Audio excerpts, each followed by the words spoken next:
माना जाता है। हिंदू धर्म के अनुसार माना जाता है कि समय 4 युगों में बटा हुआ है: सतयुग, त्रेता युग, द्वापर युग और कलयुग। हिंदू धार्मिक पुराणों में बताया गया है कि सतयुग में धर्म कार्यों की मात्रा अधिक होगी, जिसकी मात्रा हर युग में कम होती जाएगी, और कलयुग आते आते ये मात्रा लगभग शून्य हो जाएगी। लेकिन क्या आप जानते हैं कि आखिर कैसे शुरू हुआ था कलयुग? आइए जानते हैं। कहा जाता है कि महाभारत के युद्ध के कुछ समय बाद धर्मराज युधिष्ठिर, अर्जुन के पौत्र तथा अभिमन्यु के पुत्र राजा परीक्षित को अपना सारा राजपाट सौंपकर अन्य पांडवों एवं द्रौपदी समेत महाप्रयाण हेतु हिमालय की ओर निकल गए थे। उन दिनों स्वयं धर्म बैल का रूप लेकर गाय के रूप में बैठी देवी पृथ्वी से सरस्वती नदी के किनारे मिले। गौ माता की आंखों से लगातार अश्रु बह रहे थे। पृथ्वी को दुखी देख धर्म रूपी बैल ने उनसे उनकी परेशानी का कारण पूछा। इस पर गौ माता ने उत्तर दिया कि भगवान श्री कृष्ण के साथ साथ सत्य, मित्रता, त्याग, दया, शास्त्र, विचार, ज्ञान, वैराग्य आदि सभी उनके साथ ही चले गए हैं, जिसकी वजह से कलयुग ने उन पर कब्जा कर लिया है और उनका सौभाग्य समाप्त हो चुका है। धर्म और पृथ्वी आपस में बातें ही कर रहे थे कि इतने में असुर रूपी कलयुग वहां आ पहुंचा और उन दोनों को मारने लगा। संयोग से राजा परीक्षित उसी मार्ग से गुजर रहे थे और उन्होंने ये अपराध होते हुए देख लिया, जिससे वो अत्यंत क्रोधित हो गए। वो गौमाता और बैल के असली स्वरूप को पहचान चुके थे। वो अपनी तलवार निकालकर कलयुग को मारने के लिए आगे बढ़े। ये देख कलयुग डर गया और राजा परीक्षित के चरणों में गिरकर क्षमा याचना करने का ढोंग करने लगा। कलयुग को क्षमा याचना करते देख राजा परीक्षित का क्रोध कुछ शांत हुआ और उन्होंने अपनी शरण में आए शरणार्थी को मारना उचित नहीं समझा, परंतु उन्होंने कलयुग को अपने राज्य से तुरंत निकल जाने और फिर कभी लौटकर न आने के लिए कहा। कलयुग ने इस पर राजा परीक्षित से कहा कि पूरी पृथ्वी पर उनका राज है और ऐसे में उसने राजा परीक्षित से रहने के लिए स्थान मांगा। बहुत सोच विचार करने के बाद राजा परीक्षित ने कलयुग से कहा कि जहाँ भी असत्य, मद, काम और क्रोध का निवास होता है, उन 4 स्थानों पर वह रह सकता है। परंतु इस पर कलयुग बोला कि वो 4 स्थान उसके रहने के लिए पर्याप्त नहीं है, इसलिए उसने रहने के लिए 5वें स्थान का आग्रह किया। इस पर राजा परीक्षित ने कलयुग को रहने के लिए स्वर्ण के रूप में 5वां स्थान प्रदान कर दिया। कलयुग इन स्थानों के मिल जाने पर प्रत्यक्ष रूप में तो वहां से चला गया, लेकिन कुछ दूर जाने के बाद उसने अदृश्य रूप में वापस आकर राजा परीक्षित के स्वर्ण मुकुट में निवास कर लिया और इसी तरह से कलयुग का धरती पर आगमन हुआ। और इस तरह धीरे धीरे कलयुग ने पूरी धरती पर अपना प्रकोप फैलाना शुरू कर दिया। धीरे धीरे लोग धर्म को छोड़कर अधर्म के मार्ग पर चलने लगे और सत्य का साथ छोड़कर असत्य का हाथ पकड़कर पाप के अंधकूप में गंतव्य करने लगे। मार्कंडेय पुराण में वर्णन मिलता है कि कलयुग के शासक मनमाने ढंग से जनता पर राज करेंगे, मनचाहे ढंग से उनसे लगान वसूल करेंगे।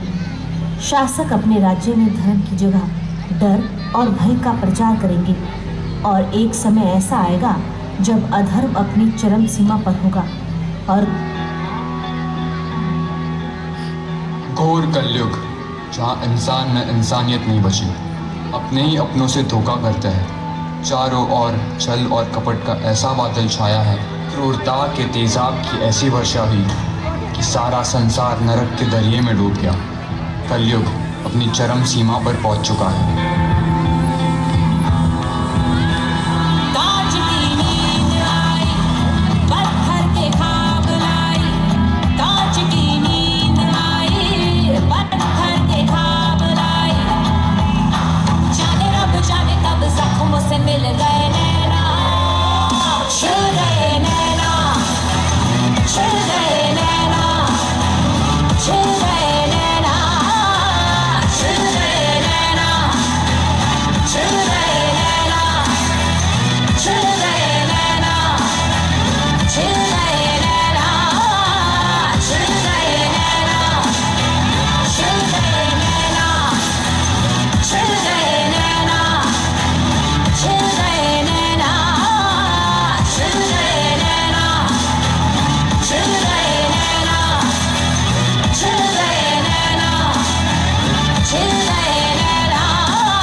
तदात्मानं शुजामय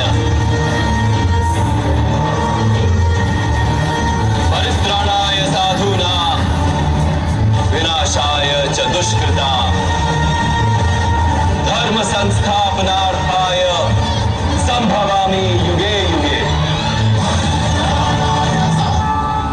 जब जब धर्म को हानि होती है, जब जब अधर्म में वृद्धि होती है, तब तब सत्पुरुषों के उद्धार के लिए, अधर्मियों के विनाश के लिए और धर्म की पुनः स्थापना के लिए मैं ही जन्म लेता हूं।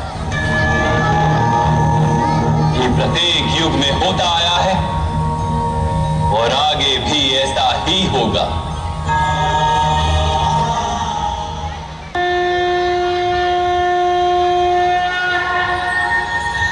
भक्त के लिए भगवान हमेशा आता है। मैं विष्णु आ रहा हूँ कल्कि का अवतार लेके इस धरती पर इंसान को हैवानियत से मुक्त करने। प्राणांतम कलियुद्धम